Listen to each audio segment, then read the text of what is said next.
Hey everybody, today I'm going to tell you how to win in interviews.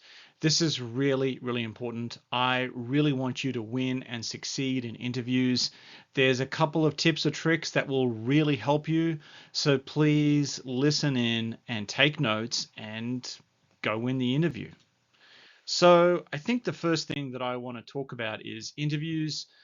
They're a serious competition. And by that I mean is that you're competing against everybody that's applying for the job. Now that might seem, oh, Chris, we already know that, but people don't really prepare that way.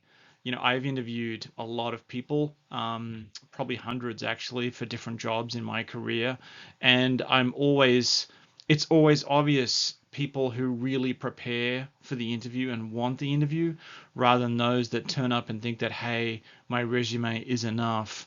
I can just turn up and just say the basics and I'll have the job. And it's not that way. And this is a really, really competitive work environment. So this is not something that you can take lightly. Okay, so what are the three things people are looking for in interviews? First of all, who are you personally? Secondly, can you do the job? And can you work well with others? These are the three things that you need to include really in the stories that you're going to tell about yourself. And we'll get to the stories in a minute. But they're the three sort of key areas that people are looking for.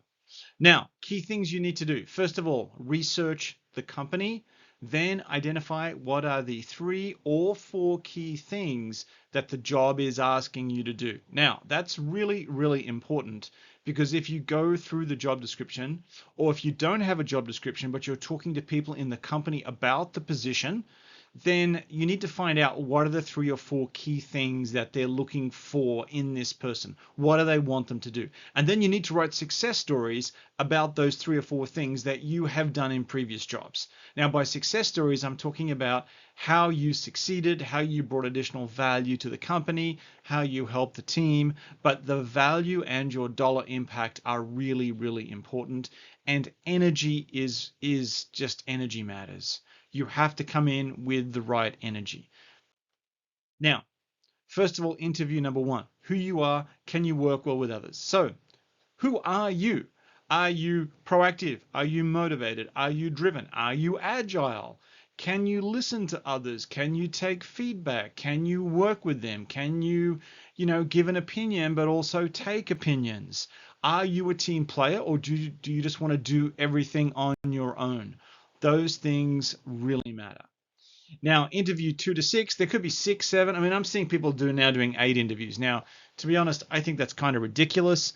But keep in mind that when you've got 2 or 3 candidates that are almost the same, it's almost like, and you can't decide. Sometimes you can't decide. It's almost like you have to keep having interviews for one person to shine. Okay, so if you're having a lot of interviews, it's not because the company doesn't know what they're doing, although you'll see a lot of chatter about that on LinkedIn. It's more around that the company has some really good applicants and they're really trying to give everyone every chance that they can to get the job. And you'll see people saying, oh, well, 2 or 3 interviews should be enough. Well, look, yeah, if you were the only person going for the job, 2 to 3 interviews would be fantastic. But when you've got 3 or 4 people that are serious contenders, or even 2 people that are serious contenders, sometimes you need more than just a couple of interviews. And sometimes presentations and what people do also doesn't show a difference. The other thing is keep your answers to about 30 seconds. This is critical. Not only do you have to provide and tell stories, but keep them short stories. I don't know how many times I've been in interviews where people have just rambled on too long. And the thing is, when you ramble on too long, you kind of lose a little bit of momentum. Now, keep in mind that the interviewers are nervous. You are nervous. Everybody is nervous in interviews. And yeah, of course, some people are a lot more seasoned and can hide it. But yeah, like if I'm interviewing people, sometimes I can get a little nervous too, especially the first few minutes, because you're trying to put the person at ease. They know you're trying to put them at ease. And so it becomes sometimes that's a nervous thing in itself. And you've only got a very short period of time, like 30 minutes, 40 minutes to find out. So keep your answers really, really short. That's super critical. And, you know, non-verbal behavior is really, I mean, if you can't see non-verbal behavior, then the energy in people's voices you can listen to. But non-verbal behavior is really important. If the person's like on over the face to face and they're not kind of looking at you and they're looking down a lot at your resume, then you probably need to like wrap up as quickly as you can. If you're talking to someone over Zoom or Teams, you can tell if people are not engaged with what you're saying. They're not really looking at you and they're not really paying attention and they're not really asking any questions. So try to read the non-verbals in the interview as well. They're really important. But out of all of that, if you just have a high energy, keep your answers really short, focus on the three things that you think that the job really wants you to do, and then create stories around those three things, you're a long way there. The other thing is don't talk about yourself. And people are going to say, hey, Chris, people ask me about me all the time in interviews. Yes, they do. And they're trying to get to understand who you are. But talk, more importantly, talk about what you do. Don't talk about yourself. Some people say, tell me about yourself. Then you don't say, well, I like to read books and watch TV. It's like, no, I like to learn about different topic areas. I like to play a sport. I like to talk about the activity that you do. Your activity of what you do tells people a lot about you. So I think that's how you tell the story about who you are. Talk about your activity.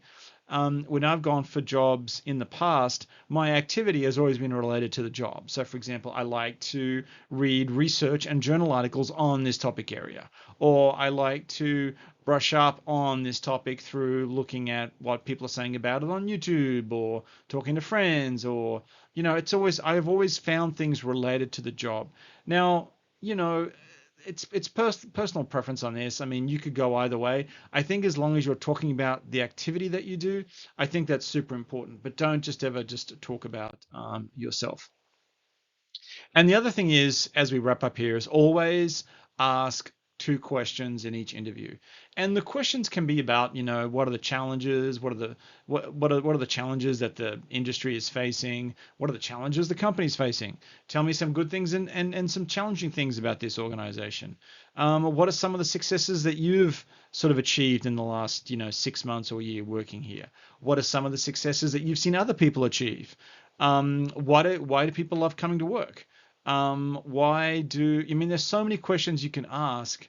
Don't really make it about the job, how many people are in my team, all this type of stuff. I mean, I don't think that matters as much. It's more around the personality and the cultural fit. If you're talking to your manager, you can ask them, what type of personality, or what type of activity do you like to see your team doing? Give me a situation where you've rewarded someone who's gone above and beyond. Sorry, so there's plenty of things that you can do in the interview, but you should always ask two questions and try to make them, not just softball questions. Try to ask a couple of hard questions, because the hard questions is what differentiates you. Once again, everything is a competition. High energy. Work out the three or four things that the job, what you think the job is doing. Create some stories around that. Talk about the activity that you've done. Talk about the value that you're going to bring to the organization. Ask some really good questions. These are all things that are going to set you apart from your competition.